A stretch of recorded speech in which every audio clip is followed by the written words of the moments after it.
And now I'd like to introduce Officer Nick Pascarosa for our military enlistee recognition.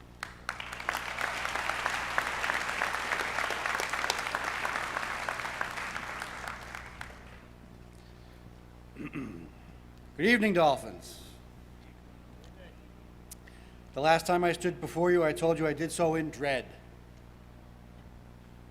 Tonight, I happily embrace the task and responsibility of addressing you for the recognition of our military enlistees. That's what we call them for the uninitiated, and that's what we put in the program. In the halls of DY, we call those I speak of sheepdogs. In the remarks of past years, I talked about the arduous nature of military service and tell what I hope is an inspirational tale from our nation's history before I get to the names. Tonight things will be a bit different because the history I will talk about is our history, DY history, and I witnessed it. January 2006, Principal Jakes and I were attending a training on school safety and security. The instructor was Lieutenant Colonel Dave Grossman, a retired Army Ranger and West Point psychology professor. Colonel Grossman was a true warrior scholar. In the course of his day-long presentation, Colonel Grossman told the story of the sheepdog. This is the story. Most of the people in our society are sheep. They are kind, gentle, productive creatures who can only hurt one another by accident. Then there are the wolves. And the wolves feed on the sheep without mercy.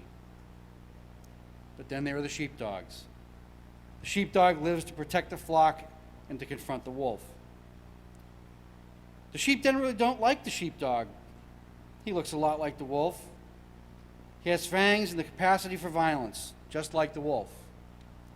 The difference is the sheepdog has such a deep love for his fellow citizens that he cannot and will not ever harm the sheep. And he is willing to walk into the heart of darkness to protect them. Still, the sheepdog disturbs the sheep. He's a constant reminder that there are wolves in the land. They would prefer that he didn't tell them where to go or what to do, or be seen constantly standing at the ready in his olive drab or blue. The sheep would much rather have the sheepdog cash in his fangs, spray paint himself white, and go, bah, till the wolf shows up. Then the entire flock tries desperately to hide behind one lonely sheepdog. The story got some play in the film American Sniper. Those of us who carry arms in defense of others for a living tend to closely identify with the story, and so it strongly resonated with me. Colonel Grossman had my attention. He went on to provide the following fun fact. Every soldier, sailor, airman, and Marine then serving in the armed forces back in 2006, as it is the case today, either enlisted or re-enlisted during a time of war. I was stunned and embarrassed that I hadn't done the math myself, and then embarrassed again that we were just letting our kids go off to war without any acknowledgement at all. Young people were graduating from DY High School, volunteering for military service in wartime, and no one was saying a word when they left. As a school, we were recognizing academic achievement, athletic excellence, and other traditional and appropriate things like most likely to succeed, most athletic, most musical, most dramatic. Class couple, best arms, worst driver. Most likely to serve in a combat zone? Not a word. The situation demanded correction. At the break, Mr. Jenks and I shared a glance. Simultaneous revelation. Of the thousands of conversations he and I have had over the years, this one is still definitely the shortest. I asked him if there was something we could do about it, and he said yes. And a DY tradition was born using only about 10 words between us. The task was mine to create it, and in June, we were ready to execute on our new addition to Senior Week. There was a lot of pressure. There is every year. There was a lot tonight. But this was the first one, and it had to be great. It was important.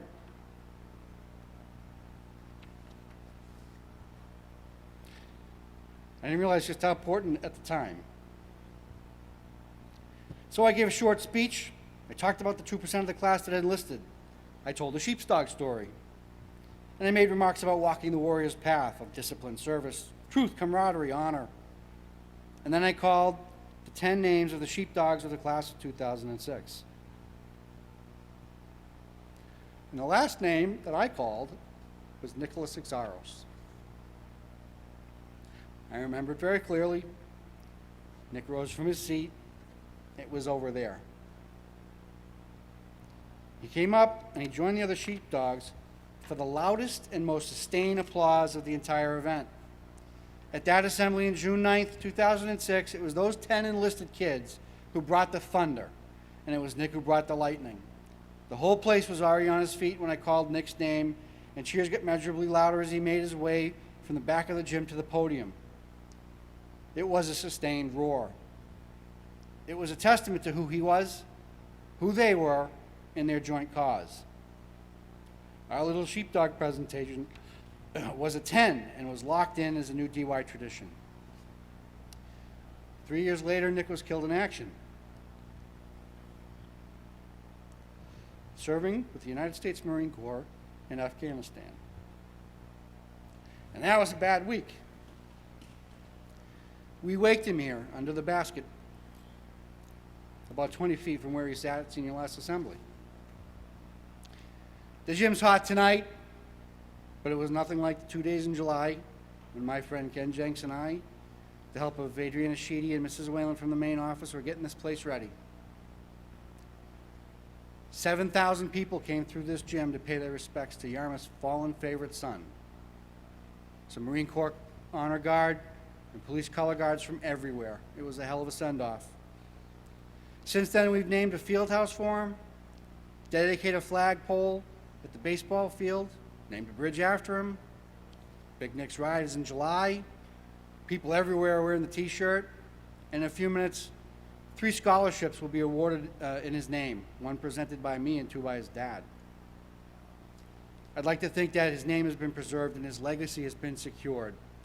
With cards on the table, none of this makes me feel any better or helps me carry the loss.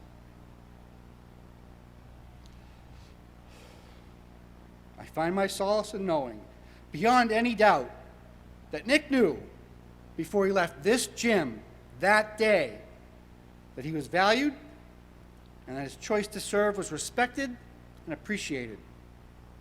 And not too many days go by that I don't thank God that we acted when we did, because 2007 would have been too late. This is subject matter I normally avoid during this presentation because I don't want to be the cause of any additional anxiety to people who are about to become official Blue Star families. But if military service was safe and mundane, I'd be standing over there by the fan, waiting for my turn to give out money to scholars. But it's not. There's risk. And this was not about Nick, but Nick became the personification of what this is about. We say thank you now because there might not be a later. Tonight we recognize 8 patriots who have volunteered. What they are going to do is risky, and they're going to do it anyway. They do it willingly, and they do it on our behalf. And I don't think we could stop them. We couldn't stop Dave or DeAndre or Nicole any more than we could have stopped Nick from enlisting.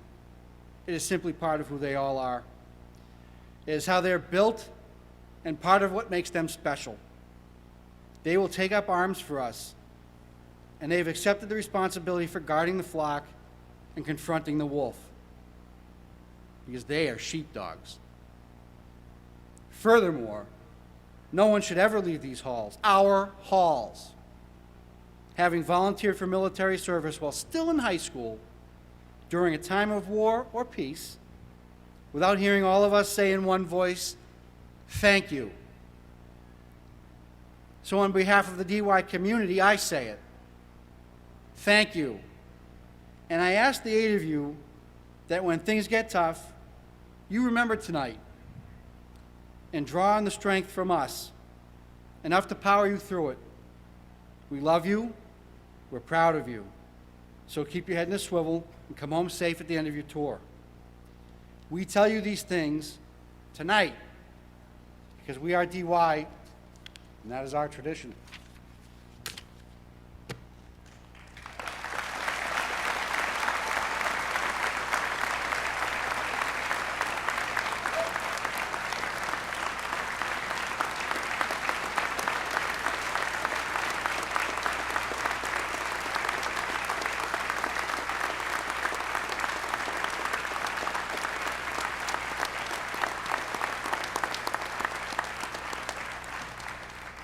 Sergeant Morrison. Each enlistee receives a Blue Star service banner for their family to fly over their home.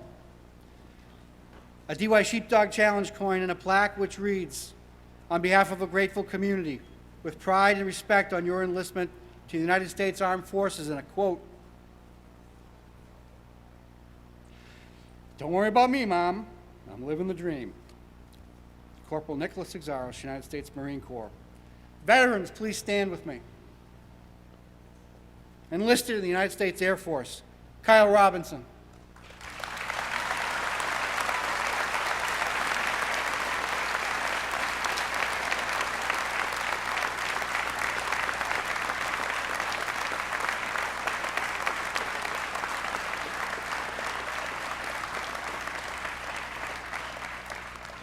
Kyle, come back up and stand with your brothers and sisters. Enlisted in the Massachusetts Army National Guard, Spencer Post.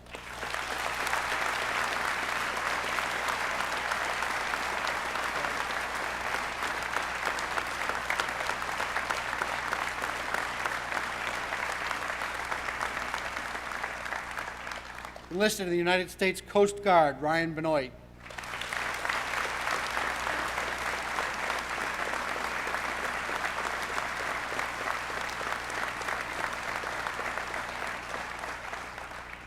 Enlisted in the United States Navy, Paul Manuel.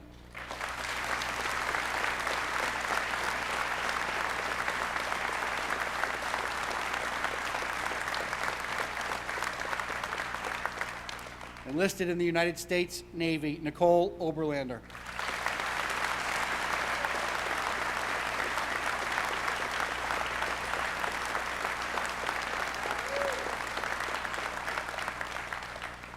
Enlisted in the United States Marine Corps and leaving Monday, DeAndre Bennett.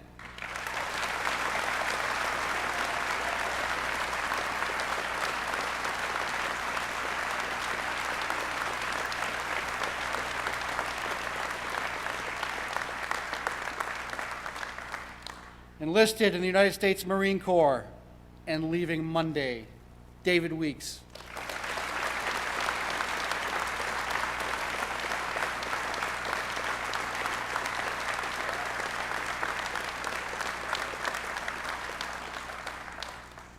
Appointed to the United States Coast Guard Academy, Kyle Morley.